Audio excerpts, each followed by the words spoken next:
రామ్ చరణ్ తేజ హీరోగా నటించిన Naik cinema title వివాదాస్పదమవుతోంది.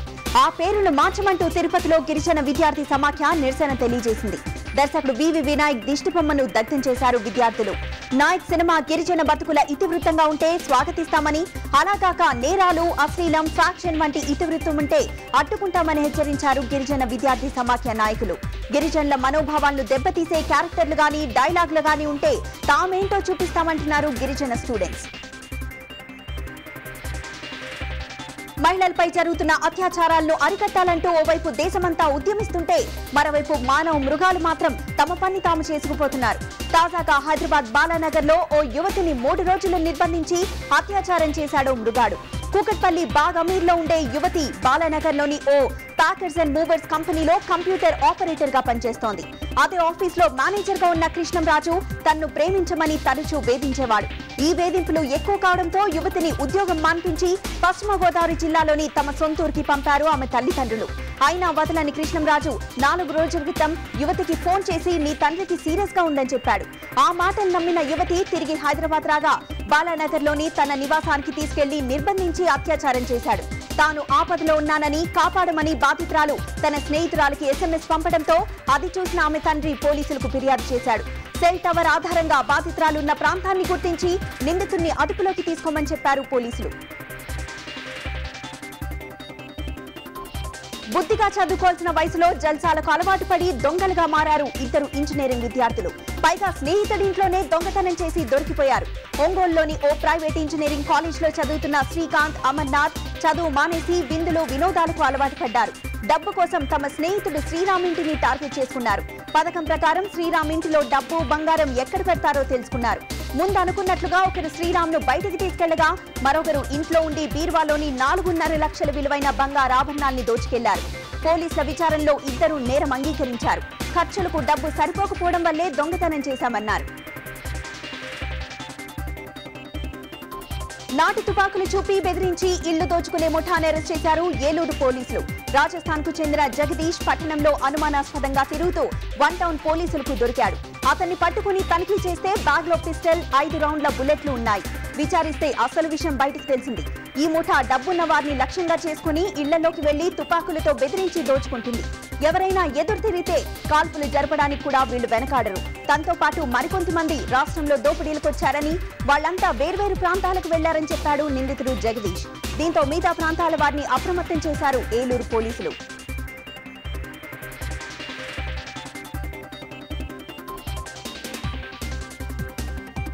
MLA Akbaruddin వ్యాఖ్యలను నిరసిస్తూ సికింద్రాబాద్ పారడైజ్ సర్కిల్లో ఆయన దిష్టిబొమ్మను దగ్ధం చేసింది హిందూ వాహిని. ఎమ్మెల్యే దిష్టిబొమ్మతో ర్యాలీ నిర్వహించి అనంతరం దగ్ధం చేశారు సంస్థ కార్యకర్తలు.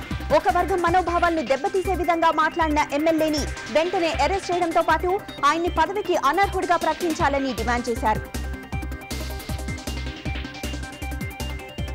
అక్బరుద్దీన్ తన వ్యాఖ్యలను వెనక్కు తీసుకుని క్షమాపణ చెప్పాలంటూ రంగారెడ్డి జిల్లా వికారాబాద్ లో భారీ ఎత్తున ఆందోళన నిర్వహించింది బజరంగ్ దళ్. ఇందులో భాగంగా బైక్ ర్యాలీ తీశారు కార్యకర్తలు. 2 మతాల వారు కలిసిమెలిసి ఉంటున్న సమయంలో రెచ్చగొట్టే వ్యాఖ్యలు చేసి రాజకీయ లబ్ధి పొందేందుకు ఎంఐఎం ప్రయత్నిస్తోందని ఆరోపించారు బజరంగ్ దళ్ నాయకులు. అక్బరుద్దీన్ తన పద్ధతి మార్చుకోకుంటే తగిన గుణపాఠం చెప్తామన్నారు. అటు నిజామాబాద్ లో కూడా అక్బర్ వ్యాఖ్యలపై నిరసన వెల్లువెత్తుతోంది. బీహెచ్పీ, బజరంగ్ దళ్, హిందూ వాహిని ఆధ్వర్యంలో ఎమ్మెల్యే దిష్టిబొమ్మను ఊరేగించి బస్టాండ్ సెంటర్ లో ఉరితీసి దగ్ధం చేశారు కార్యకర్తలు. అక్బరుద్దీన్ శాసనసభ్యత్వాన్ని రద్దు చేసి దేశద్రోహ నేరం కింద కేసు పెట్టాలని డిమాండ్ చేశారు బీహెచ్పీ నేతలు. భారత రాజ్యాంగాన్ని సవాలు చేస్తూ భారతదేశం యొక్క సార్వభౌమత్వానికి వ్యతిరేకంగా, సమానత్వానికి వ్యతిరేకంగా, హిందువుల దేవతలను కించపరిచే విధంగా, హిందువుల మనోభావాలను వ్యతిరేకించే విధంగా, హిందూ భావాలను దెబ్బతీసే విధంగా అక్బరుద్దీన్ వేసి ఏ రోజైతే నిజామాబాద్ లో నిర్మల్లో చేసినటువంటి బహిరంగ ప్రకటన ఈ దేశానికి, హిందువులకందరికీ కూడా క్షమాపణ చెప్పాలి. అక్బరుద్దీన్ ఓవైసీని శాసనసభలో తీర్మానం చేసి ఖచ్చితంగా శాసనసభ రద్దు చేయాలని చెప్పేసి దేశద్రోహిగా ప్రకటించి ఉరి తీయాలని చెప్పేసి మేము బజరంగ్ దళ్ తరఫున హిందూ ఎమ్మెల్యే అక్బరుద్దీన్ ఓవైసీ వివాదాస్పద వ్యాఖ్యలపై హైదరాబాద్ మల్కాజ్గిరిలో వాకర్స్ క్లబ్ లాకర్స్ క్లబ్ ఆధ్వర్యంలో సభ్యులు ర్యాలీ నిర్వహించారు. అక్బరుద్దీన్ ను అరెస్ట్ చేసి దేశద్రోహం కేసు నమోదు చేయాలని డిమాండ్ చేశారు. ఈ డిమాండ్తో సేకరించిన సంతకాల మెమరాండంను పోలీసులకు ఇచ్చారు. హిందువుల మనోభావాలు దెబ్బతీసేలా వ్యాఖ్యలు చేసిన అక్బరుద్దీన్ శాసనసభ సభ్యత్వాన్ని కూడా రద్దు చేయాలని వారు డిమాండ్ చేశారు. నిరసనకారులు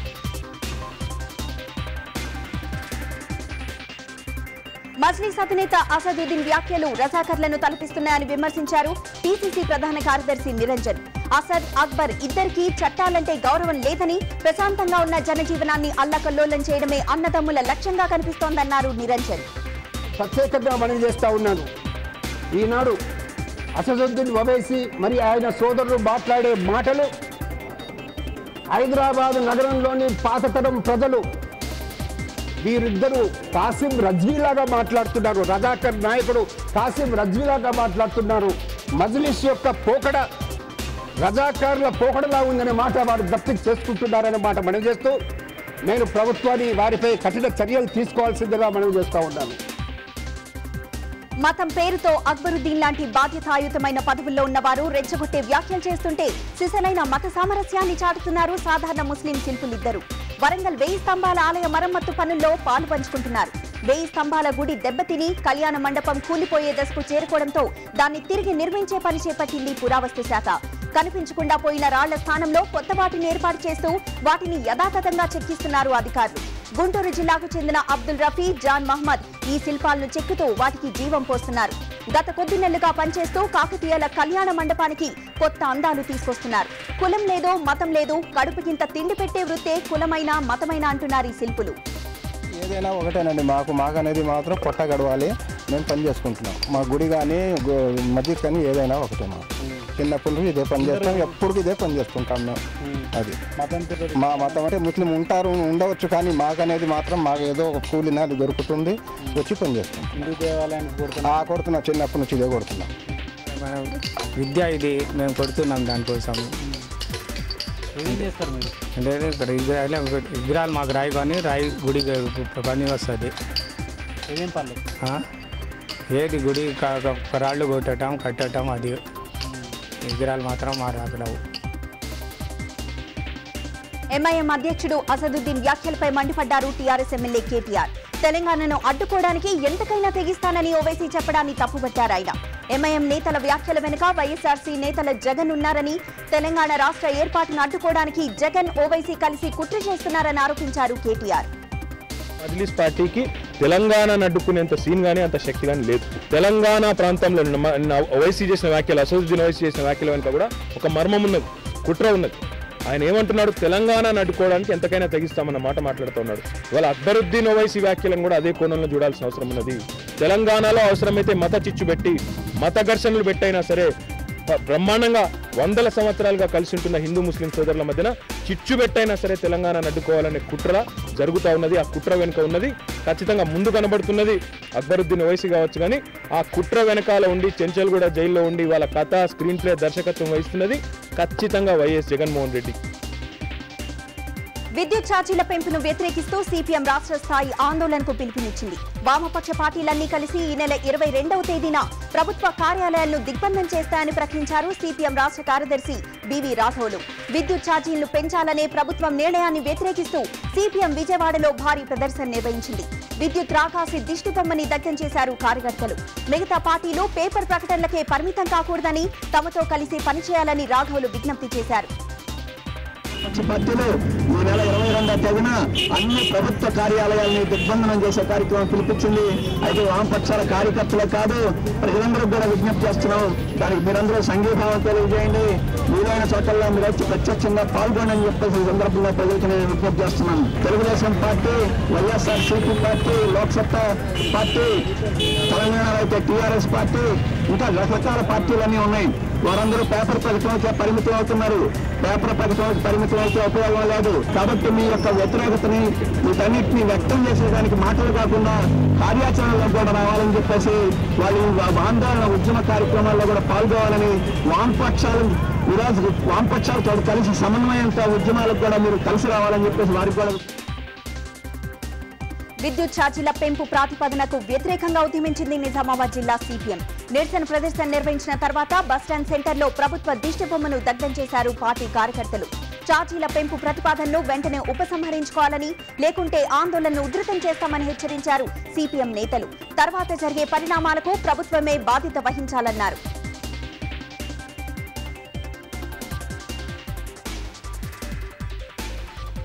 విద్యుత్ ఛార్జీల పెంపు ప్రతిపాదనను వ్యతిరేకిస్తూ కర్నూలులో నిరసన ప్రదర్శన నిర్వహించింది సిపిఎం. ప్రభుత్వం తన ప్రతిపాదనను వెంటనే ఉపసంహరించుకోవాలని డిమాండ్ చేస్తూ నగరంలో రాస్తారోకో నిర్వహించారు పార్టీ కార్యకర్తలు. రాష్ట్ర ప్రభుత్వం దిష్టిబొమ్మను దగ్ధం చేశారు. ఈ విషయంలో వెనక్కు తగ్గకుంటే ఆందోళన కార్యక్రమాలను ఉధృతం చేసి రాష్ట్ర ప్రభుత్వాన్ని స్తంభింపజేస్తామని హెచ్చరించారు సిపిఎం నేతలు. పేద మధ్యతరగతి ప్రజలపైన విపరీతంగా కరెంటు ఛార్జీల భారం వేస్తా ఉన్నారు. ఇప్పటికే దాదాపు 16,000 కోట్లకు పైగా కరెంటు ఛార్జీలు పెంచి భారం వేశారు. సర్ఛార్జీలు పెంచుతా ఉన్నారు. మళ్ళీ ఇప్పుడు దాదాపు 13,000 కోట్ల రూపాయలు కరెంటు ఛార్జీలు పెంచుతామని చెప్పి ఈరోజు ప్రకటన ఇచ్చారు. పెంచబోతున్న విద్యుత్ ఛార్జీలను, అట్లాగే ఇతర ప్రపోజల్ చేసినటువంటి కరెంటు ఛార్జీలను అన్నింటిని కూడా ఉపసంహరించుకోవాలని, లేకపోతే సిపిఎం పార్టీగా పెద్ద ఎత్తున రాష్ట్ర వ్యాప్తంగా ఆందోళన చేస్తాము. విద్యుత్ ఛార్జీలపై విపక్షాల నుంచే కాదు స్వపక్షం నుంచి కూడా నిరసన గళం వినిపిస్తోంది. ప్రభుత్వ నిర్ణయాన్ని కాంగ్రెస్ ఎంపీ వి హనుమంతరావు తీవ్రంగా వ్యతిరేకించారు. విద్యుత్ ఛార్జీలను పెంచవద్దంటూ సోనియాకు, ముఖ్యమంత్రికి లేఖలు రాయనున్నట్లు తెలిపారాయన. ఛార్జీలను పెంచితే సార్వత్రిక ఎన్నికల్లో షాక్ కొట్టడం ఖాయమని తేల్చి చెప్పారు VH. Middle class people current ఎప్పుడైతే పెంచిందంటే పూర్తిగా షార్ట్ కొట్టినట్టే మా అందరి. మిగతా దగ్గర ఏది చేసినా కూడా కరెంటు కానీ వాటర్ మీద సెస్ పెంచినా, వాటర్ మీద నీళ్ళు పెంచినా, కరెంటు మీద యూనిట్ ప్రకారంగా పెంచినా ప్రజలలో తీవ్రమైనటువంటి వ్యతిరేకత వస్తుంది. దీన్ని అపోజిషన్ అడ్వాంటేజ్ తీసుకుంటుంది. కాబట్టి దయచేసి పునరాలోచన చేయాలని ముఖ్యమంత్రిగా రాస్తాను. అదేవిధంగా నేను మా నాయకురాలైనటువంటి సోనియా గాంధీ కూడా, ఏఐసీ జనరల్ సెక్రటరీ కూడా రాస్తాను. ఎందుకంటే ఆయన ఆలోచన చేయమని. ఎన్నికల ముందు అందరేమో ఏమి లేనోడు, 5 ఏళ్ళు గత 7-8 ఏళ్ల నుంచి పవర్ లేడు, నేను అన్ని ఇస్తా, ఇది ఇస్తా, అది ఇస్తా, ఇది ఇస్తా, అది ఇస్తా, ఇవన్నీ ఒక్కటి లేదు అన్ని చెప్తుంటే మనం పవర్లో ఉండి పవర్ ఛార్జెస్ ఎందుకంటే. వచ్చే మార్చి నాటికి కొత్తగా 3 లక్షల ఎకరాలకు సాగునీటిని అందిస్తామన్నారు ముఖ్యమంత్రి కిరణ్. తూర్పుగోదావరి జిల్లా గొల్లప్రోలు మండలంలోని వజ్రకూటంలో ఇందిర జలప్రభ కార్యక్రమాన్ని ప్రారంభించారు సీఎం. అనంతరం లబ్ధిదారులతో ముఖాముఖి నిర్వహించారు. వారి సమస్యలను అడిగి తెలుసుకున్నారు. ఈ కార్యక్రమంలో సీఎంతో పాటు కేంద్ర మంత్రి జైరాం రమేష్, రాష్ట్ర మంత్రులు పాల్గొన్నారు. ఇందిర జలప్రభ అనే కార్యక్రమం మనం తీసుకోవటం జరిగింది. మొట్టమొదటిసారి ఒక 10 లక్షల ఎకరాలకు ఎస్సీ ఎస్టీలకు సంబంధించిన భూమి ఏదైతే గత 30-40 సంవత్సరాల ముందర మీకు ఇచ్చినా కూడా అది ఎటువంటి వ్యవసాయం చేసుకునే పరిస్థితి లేక కేవలం వానపైన ఆధారపడి మీరు వ్యవసాయం చేస్తూ ఉన్నారో దాన్ని మార్చేదానికి, దానికి నీరు ఇవ్వాలి, నీరిస్తే మీకు లాభదాయకంగా ఉంటుంది, పంటలు ఏమైనా వేసుకోవచ్చు నీరుంటే అనే ఉద్దేశంతో ఇంద్ర జలప్రభ అనే కార్యక్రమం మొదలుపెట్టాం. హెటిరో ప్రమాదంలో చనిపోయిన వారి కుటుంబాలకు 20 లక్షల రూపాయల ఆర్థిక సాయం ప్రకటించింది రాష్ట్ర ప్రభుత్వం. ఇందులో 10 లక్షల రూపాయలను ప్రభుత్వం, మరో 10 లక్షల రూపాయలను కంపెనీ యాజమాన్యం భరిస్తుంది. తూర్పుగోదావరి జిల్లా పర్యటనకు వెళ్లిన ముఖ్యమంత్రి పనిలో పనిగా కేంద్ర మంత్రి జైరాం రమేష్ తో కలిసి విశాఖలో చికిత్స పొందుతున్న వారిని పరామర్శించారు. గాయపడ్డ వారిలో కొందరికి కేర్లో, మిగిలిన వారికి ఏబీసీ ఆసుపత్రిలో వైద్య సేవలు అందుతున్నాయి. అయితే వైద్య సౌకర్యాలు అంతగా లేని ఏబీసీ ఆసుపత్రిలో చికిత్స చేయించడంపై అసహనం వ్యక్తం చేశారు కేంద్ర మంత్రి జైరాం రమేష్. 80% శరీరం కాలిపోయి చావు బతుకుల మధ్య ఉన్న వారికి ప్లాస్టిక్ సర్జన్లు, ఆధునిక ఐసీయూలు ఉన్న ఆసుపత్రుల్లో వైద్యం అందించాలి. కానీ ఏబీసీ ఆసుపత్రిలో హోమియోపతి డాక్టర్లు, సాధారణ మెడికల్ డిగ్రీ పొందిన వారు మాత్రమే ఉన్నారు. హెటిరో యాజమాన్యాన్ని ఇదే విషయంపై జైరాం రమేష్ ప్రశ్నించారు. మరోవైపు ప్రమాద స్థలానికి వెళ్లిన మంత్రి గంటా శ్రీనివాసరావుకు స్థానికుల నుంచి నిరసన సెగ తగిలింది. నక్కపల్లిలో గంటాను ఆందోళనకారులు అడ్డుకున్నారు. దీంతో జ్యుడిషియల్ విచారణ జరుపుతామని మంత్రి హామీ ఇచ్చారు. దర్యాప్తు పూర్తయ్యే వరకు ప్లాంట్లోని 5 బ్లాక్లను మూసివేయాలని ఆదేశించారు ఆయన. సంఘటన చాలా దిగ్భ్రాంతికి గురి చేసింది. తెలిసిన వెంటనే జిల్లాధికారులందరూ కూడా చెప్పి వెంటనే చర్యలు తీసుకోమని చెప్పడం జరిగింది. దీని మీద జాయింట్ కలెక్టర్ యొక్క దీంట్లో ఒక మెజిస్ట్రియల్ ఎంక్వైరీ కూడా ఆర్డర్ చేయడం జరిగింది. మెజిస్ట్రియల్ ఎంక్వైరీ పూర్తయ్యి ఆ సేఫ్టీ నామ్స్ అన్నీ కంప్లీట్గా ఉన్నాయి, బాగున్నాయి అని చెప్పేదాకా కూడా ఈ ప్రిమిసెస్లో ఉన్న 5 ప్రొడక్షన్ యూనిట్స్ కూడా. టీఆర్ఎస్ కాంగ్రెస్ కలిసి తెలంగాణ సమస్యను జటిలం చేశాయని ఆరోపించారు వైఎస్ఆర్సీపీ నేత గోనె ప్రకాశ్రావు. అన్ని వర్గాల ప్రజలను ఇబ్బంది పెడుతూ రాష్ట్రాన్ని రావణకాష్టంలా మారుస్తున్నారని మండిపడ్డారు ఆయన. నిజంగా చిత్తశుద్ధి ఉంటే అంతా పదవులకు రాజీనామా చేసి ఉద్యమించాలని సూచించారు గోనె. అధిష్టాన వర్గానికైతే ఎవరికైతే ఎంపీలు పంపారో 2009లో 2011 జూలైకి స్పీకర్కి ఇచ్చారో, మళ్ళీ చిత్తశుద్ధి ఉంటే ఎంపీలు మంత్రులు ఏదైతుందో మంత్రులు అధిష్టాన వర్గానికి, ఎంపీలు ఏదైతుందో స్పీకర్ లోక్సభ స్పీకర్కు, అలాగే ఎమ్మెల్యేలు ఏదైతుందో అసెంబ్లీ స్పీకర్కి ఇవ్వవలసిందిగా మీ ద్వారా కోరుతూ, దీన్ని వాడుకునే ప్రయత్నం చేయొద్దని మీ ద్వారా ఏదైతుందో తెలంగాణ 2 ఉద్యమాలు ఉన్నవానిగా, ఈ యొక్క ఉద్యమ చరిత్ర తెలిసిన వానిగా తెలంగాణ కావాలని కోరుకుంటున్నాను. కానీ ఏదైతుందో సెంటిమెంట్ని వాడుకొని గతంలో ఏదైతే లబ్ధి పొందిందో అంతకంటే ఎక్కువ లబ్ధి పొందాలని ఇప్పుడున్న మంత్రులు, ఎమ్మెల్యేలు, ఎంపీలు చూస్తున్నారు. దయచేసి ఇది ప్రజలు గమనిస్తా ఉన్నారని మీ ద్వారా చెప్తాను. వరంగల్ జిల్లాలో పాదయాత్ర చేస్తున్న టీడీపీ అధ్యక్షుడు చంద్రబాబును తీవ్రంగా విమర్శించారు ప్రభుత్వ చీఫ్ విప్ గండ్ర వెంకటరమణారెడ్డి. హత్య రాజకీయాలను ప్రోత్సహించిన చరిత్ర చంద్రబాబుదని, అవినీతికి అండగా నిలిచింది కూడా ఆయనేనన్నారు గండ్ర. చంద్రబాబు నాయుడు రాష్ట్రంలో ముఖ్యమంత్రి ఉన్నప్పుడు ఒక వ్యక్తి మీద హత్యారోపణలు జరిగి కోర్టులో కేసు పెండింగ్ ఉంటే అతన్ని రాష్ట్రంలో మంత్రివర్గంలోకి తీసుకొని ఇచ్చాడు. తర్వాత కోర్టు అతన్ని శిక్ష అమలు చేస్తూ తీర్పిచ్చిన తర్వాత కూడా ఏ రకంగా వెళ్తుంది తెలుసు. అదేవిధంగా అనంతపురం జిల్లాలో కానీ, గుంటూరు జిల్లాలో కానీ, హైదరాబాద్లో కానీ కొన్ని పేర్లు చెప్తే బాగుంటుంది, ఇవన్నీ మీకు తెలుసు. ఆయనే ఏ రకంగా అలాంటి ప్రోత్సహించిన చరిత్ర చంద్రబాబు నాయుడుకి. కాంగ్రెస్ పార్టీలో అలాంటి ఆరోపణలు ఎదుర్కొన్న వాళ్ళను ఉపేక్షించాల్సిన అవసరం లేదు. వస్తున్న మీకోసం యాత్రకు సంఘీభావంగా పాదయాత్ర నిర్వహించారు సనత్ నగర్ నియోజకవర్గం టీడీపీ నేతలు, కార్యకర్తలు.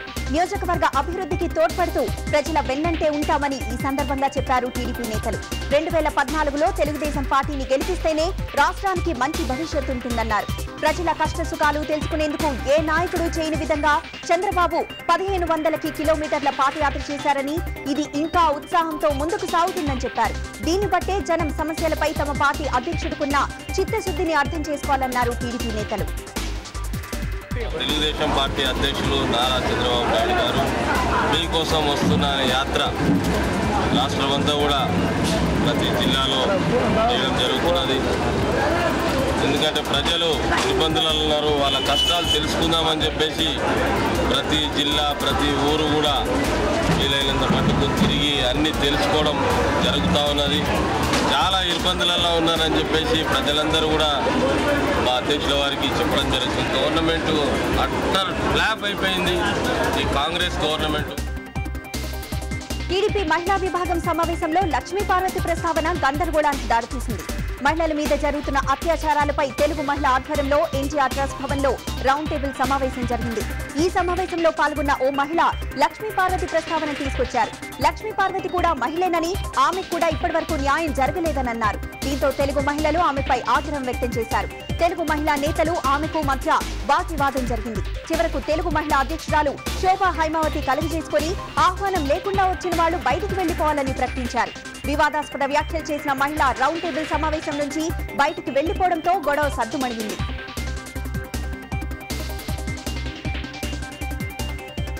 సంక్రాంతి పండుగ పేరు చెప్పి ఛార్జీల పండుగ చేసుకుంటోంది ఆర్టీసీ. డిమాండ్ను ఆసరా చేసుకుని స్పెషల్ బస్ల పేరిట ఇష్టం వచ్చినట్లు ఛార్జీలు పెంచేసింది. సంక్రాంతి పండుగకు హైదరాబాద్ నుంచి రాష్ట్ర వ్యాప్తంగా అన్ని ప్రాంతాలకు లక్షల మంది వెళ్తుంటారు. ఇందుకోసం 4410 స్పెషల్ బస్సులను వేసిన ఆర్టీసీ ఛార్జీలను అడ్డగోలుగా పెంచేసింది. ఈ నెల 9వ తేదీ నుంచి 13వ తేదీ వరకు అన్ని స్పెషల్ బస్సుల్లో 50% అదనంగా ఛార్జీ చెల్లించాల్సి ఉంటుంది.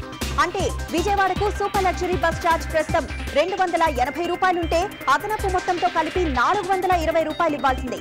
ఇదే విధంగా రాష్ట్ర వ్యాప్తంగా అన్ని రూట్లలోనూ స్పెషల్ బస్సుల్లో 50% ఛార్జీ అదనంగా చెల్లించాలి.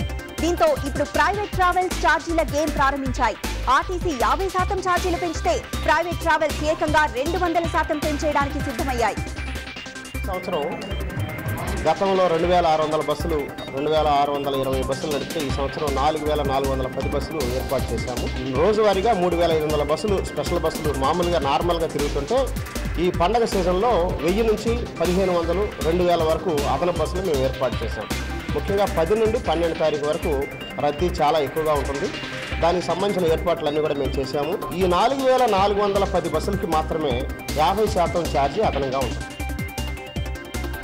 మణికొండ కూడా కాలనీలో భవనాల కూల్చివేత తీవ్ర ఉద్రిక్తతకి దారితీసింది. అన్ని అనుమతులున్నా తమ నిర్మాణాన్ని ఎందుకు కూల్చేస్తున్నారన్న బాధితుల ప్రశ్నలకి కూడా జీహెచ్ఎంసీ అధికారులు సరిగా సమాధానం చెప్పలేకపోయారు. అక్రమ కట్టడాల పేరుతో మణికొండ కూడా కాలనీలోని కొన్ని భవనాల్ని కూల్చివేశారు జీహెచ్ఎంసీ అధికారులు. ఎలాంటి నోటీసులు ఇవ్వకుండా అన్ని అనుమతులు ఉన్నా తమ భవనాన్ని ఎందుకు పడగొడుతున్నారని అధికారులతో వాగ్వాదానికి దిగారు యజమానులు.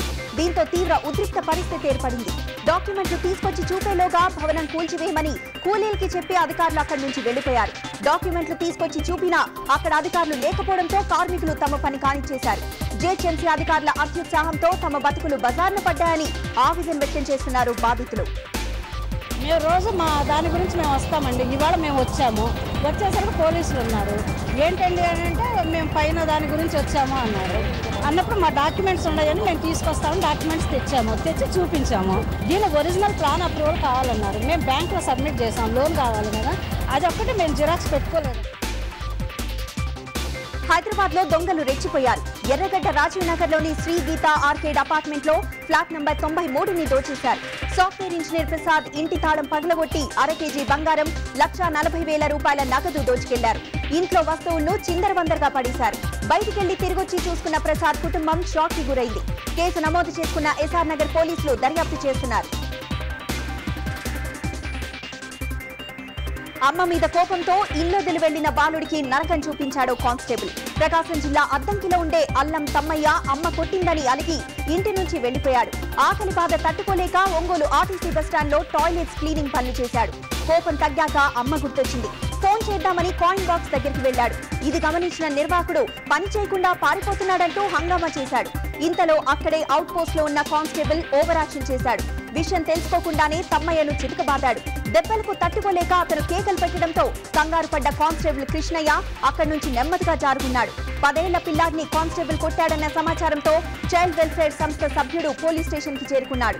గాయాలు పాలైన బాలుడిని చికిత్స కోసం ఆసుపత్రికి తరలించారు.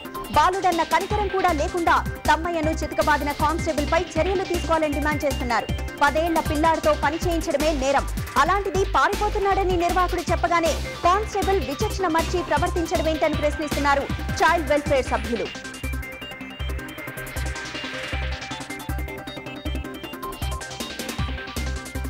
గ్రామీణ ప్రాంతాల విద్యార్థులు ఇంగ్లీష్ అనర్గళంగా మాట్లాడేందుకు కరాడి పాత్ ఎడ్యుకేషన్ కంపెనీ వినూత్న కార్యక్రమానికి శ్రీకారం చుట్టింది.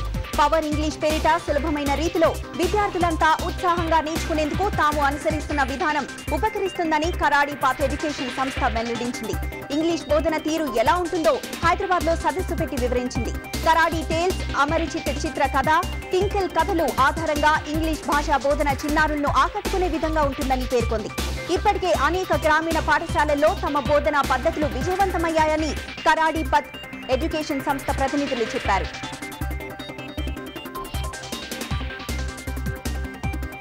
ఇవి 30 నిమిషాల్లో 30 వార్తలు. చూస్తూనే ఉండండి టీవీ9.